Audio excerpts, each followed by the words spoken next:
నమస్కారం. నా పేరు శ్రీరామ్ శర్మ. మీకు ఓపెన్ ల్యాండ్ ఉంది, లేకపోతే ఒక ఇల్లు ఉంది, ఓపెన్ ప్లేస్ ఉంది.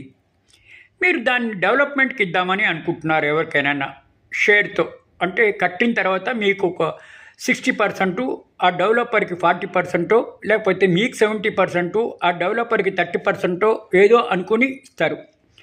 అగ్రిమెంట్ అవుతారు.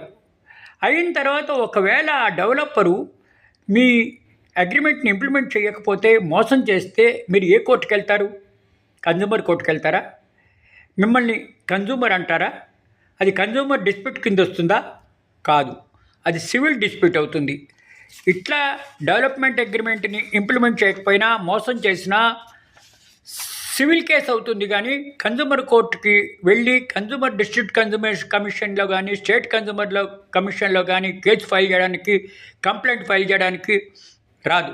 వాళ్ళు కన్జ్యూమర్ కింద రారు అని గౌరవ సుప్రీంకోర్టు ల్యాండ్ ఓనర్స్ కన్జ్యూమర్ కిందకి రారు అని చెప్పేసి కన్జ్యూమర్ కమిషన్లో కేసు ఫైల్ చేయడానికి, కంప్లైంట్ ఫైల్ చేయడానికి అర్హత లేదు అని తీర్పు ఇవ్వడం జరిగింది.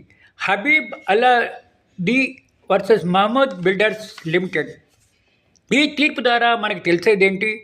ఎవరైనా డెవలప్మెంట్ అగ్రిమెంట్ తమ ల్యాండ్ కోసం ఎంటర్ అయితే, ఒకవేళ వాళ్ళు మోసం చేస్తే సదరు డెవలపరు సివిల్ కోర్టుకు వెళ్ళాలా, లేకపోతే కన్జ్యూమర్ కోర్టుకు వెళ్ళాలా అంటే సివిల్ డిస్ప్యూట్ అవుతుంది. కాబట్టి సివిల్ కోర్టుకు వెళ్ళాలి, సివిల్ సూట్ అవుతుంది. కన్జ్యూమర్ కోర్టుకి కానీ, కన్జ్యూమర్ డిస్ట్రిక్ట్ కమిషన్కి కానీ, స్టేట్ కన్జ్యూమర్ కమిషన్కి కానీ కంప్లైంట్ ఫైల్ చేయడానికి లేదు.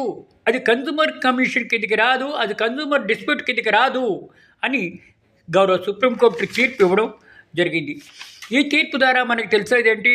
ఎవరైనా సరే ఇట్లా డెవలప్మెంట్ అగ్రిమెంటు ల్యాండ్ ఓనర్ చేశాక ల్యాండ్ ఓనర్ని మోసం చేస్తే అది కన్జ్యూమర్ కోర్టు కిందకి రాదు, అది సివిల్ డిస్ప్యూట్ అవుతుంది, సివిల్ కోర్టుకు వెళ్ళాలి అని గౌరవ సుప్రీంకోర్టు ఇచ్చిన తీర్పు ద్వారా మనకి తెలుస్తోంది.